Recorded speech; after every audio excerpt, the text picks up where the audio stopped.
Europe has reached a significant milestone. For the first time, solar power generated around 1/4 of the European Union's electricity during June. It is a remarkable achievement and a sign that the continent's energy transition is gathering real momentum.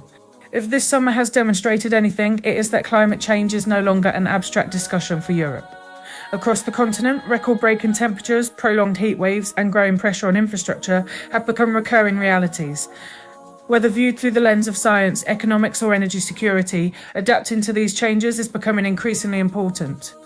The recent surge in solar generation shows what is possible when investment, innovation, and favourable conditions come together.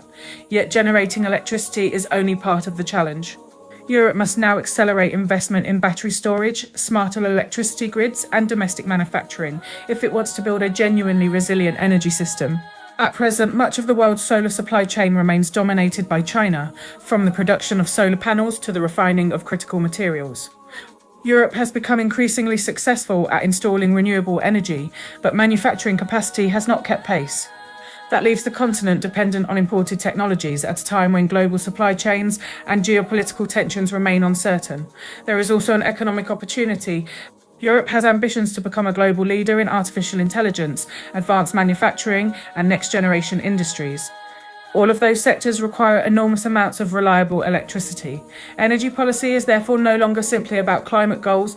It is increasingly about economic competitiveness and long-term strategic security. Renewables alone will not solve every challenge. Storage technologies, grid modernisation, and a balanced energy mix will all remain essential. However, this latest milestone demonstrates that investment in clean energy is producing measurable results. Ultimately, Europe should view this not as the finish line, but as encouragement to move faster. Greater innovation, stronger domestic manufacturing, and continued investment in renewable energy could help reduce dependence on imported fuels while strengthening both the economy and long-term energy security. This has been the JR Voice. Stay tuned for more unpacking of global headlines.